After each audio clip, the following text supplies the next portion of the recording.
Hey guys, Soleno here from PlayToEarn.net. Today's video is the third and last part of our weekly news segment. The first two videos talked about game updates, sneak peeks, teasers, and announcements. In this video, we'll be talking about big news that don't necessarily fit in those two categories. So without further ado, let's get to the list. To start off our list, Korean VC firm Daesung Private Equity announces the $83 million metaverse fund. Daesung Private Equity, a Korean venture capital firm, has decided to enter the metaverse investment field. On November 30, the company announced the formation of a metaverse-focused fund with a capitalization of 110 billion won, or equivalent to $83.5 million.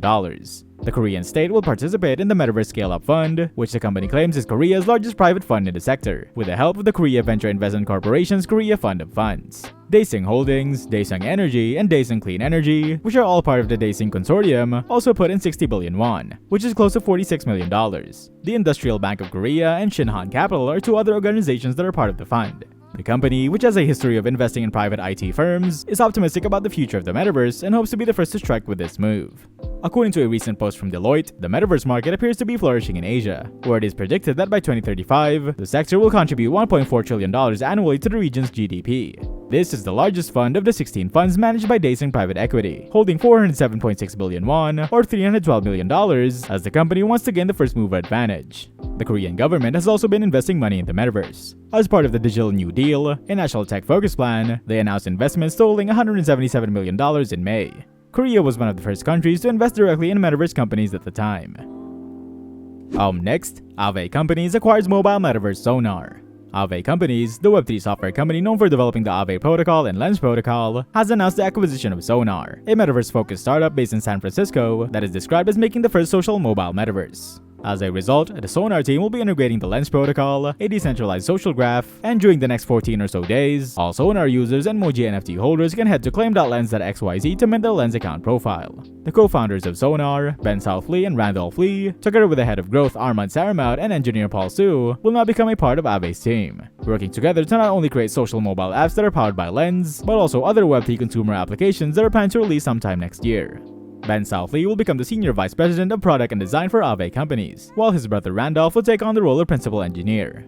Available on iOS devices via the Apple App Store, Sonar is a Web3 social gaming app, released thanks to Y Combinator's Summer 2020 cohort. Users can create their own spaces, listen to music, play various games, and more using Moji NFTs, which are playable 3D emojis that are available on OpenSea via the Ethereum network. If you're liking this news list so far, remember to check out our website and news section to be updated on everything about blockchain gaming. You can also subscribe to our channel to make sure you stay updated on all our videos. Now let's get back to the list. Next, Twitter is reportedly working on crypto tipping and native coin. Earlier this week, rumors of Twitter coin went viral on social media after several reports revealed that Twitter might be working on a crypto payment system integrated with a native coin.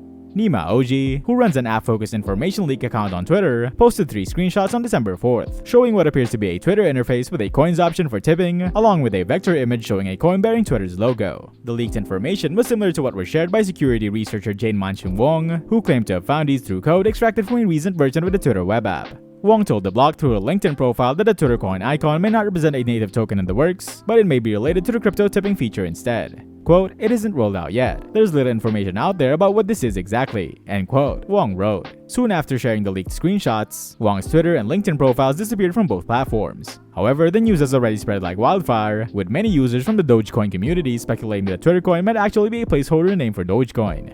Given how the meme coin is widely associated with Twitter's new boss, Elon Musk, the token spiked 6% at one point, hitting a high of $0.111. On December 4th, the billionaire spoke on a similar subject through Twitter Spaces, suggesting to an audience of 2.1 million listeners that he was still interested in integrating crypto with the social media platform. Quote, "It is kind of a no-brainer for Twitter to have payments, both fiat and crypto," end quote. Since the $44 billion takeover of social media giant Twitter, Musk has introduced a host of changes to the platform in terms of censorship policy, botting activity, information disclosures, and paid verification. Next, Hershey India and Philippines joins the metaverse to bring the holidays to life. The largest developer in the metaverse collaborated with Hershey India and the Philippines to create their Decentraland experience. The build went live on December 5, 2022, and now Hershey's can use the holidays to promote an immersive branded experience. The activation takes place on a 22 plot of land in Decentraland and reveals the Philippines and India, which are two of Hershey's most important markets in Asia. The experience will be memorable because it is based on the universal language of chocolate. Users will complete quests, learn about sweet holiday traditions, explore virtual shops, and even earn exclusive rewards by completing quests. As the way consumers interact with our brands continues to change, creating this experience is an opportunity to deepen our connection with Gen Z, and also bring the iconic Hershey's experience directly into homes, shared Alexia Wharton, head of international commercial growth at the Hershey Company. Hershey's goal with the activation is to reach a global audience and provide them with a memorable holiday moment to share. This innovative experience allows people to interact with the world-renowned chocolate brand in a new way. Sam Huber, Landvault's CEO, shared how important this activation is. Quote, "Working with Hershey not only signifies another landmark moment for the metaverse, but also an important step for Hershey's as a company. We were honored to assist them in bringing their metaverse experience to life and reach more people in more moments during the holidays." End quote. Next, indie game developer platform Web3 The Mirror completes $2.3 million pre-seed round. Founders Fund led a $2.3 million pre-seed round of funding for The Mirror. Leading venture capital firms and Web3 investors such as Convoy Adventures, Abstract Ventures, Florida Funders, and Palm Tree Crew also took part in the round. The Mirror is making a platform for making Web3 games that can be used by independent game developers. The company wants to make it easier for small game studios and individual creators to build on Web3. Web3 is a blockchain-based internet that puts decentralized applications, communication without trust, and user-owned communities at the top of its list. Through tokenomics and NFTs, which are cryptographic digital files built on the blockchain to prove ownership of digital assets like JPEGs, digital collectibles, artwork, and gaming avatars, the technology is widely used to power the next generation of gaming. The indie firm wants to use Web3 technology to create a gaming ecosystem that gives developers and studios on their own more power. The platform also has a marketplace where users can sell their 3D models, such as avatars, buildings, weapons, and even textures, scripts, and other content for money. The Mirror's mission and commitment to making its products work together depend on open source software. The platform is built on top of the open source Godot game engine and has regular contributions from GitHub. And lastly, Fractal now accepts additional payment methods for cryptocurrency purchases. Fractal Wallet now permits users to purchase cryptocurrencies using traditional payment methods. The company has collaborated with Stripe to provide the most convenient and safe cryptocurrency purchasing experience to users.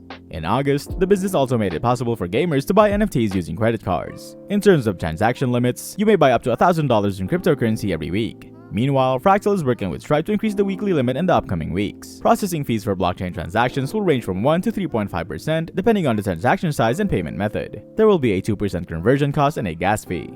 Fractal creates user-friendly blockchain solutions for gamers to integrate into Web3 games. Using credit cards, debit cards, and ACH to make purchases in Fractal Wallet will help players through the initial phase of their Web3 game onboarding experience. There's no longer any need to visit exchanges such as Coinbase to purchase cryptocurrencies. Users can log into the Fractal Wallet system, choose the crypto they want to buy along with the amount, and confirm their identification. Traditional payment options are currently only accessible to US citizens, with the exception of Hawaii residents. Fractal is an open NFT marketplace where you may purchase, find, and sell NFTs. It contributes to developing an ecosystem in which game developers offer NFT drops and in-game assets as NFTs for users to purchase. Players may look for NFTs, purchase them, and resell them on the marketplace. And that's a wrap for this week's news segment. I hope these videos helped if you were looking to catch up to news about blockchain gaming this week. I'll be back same time next week for another recap. And for more info and everything about blockchain games, check out our website at PlayToEarn.net, where we have the largest database of games that have all the info you need. That's it for today, see you next video.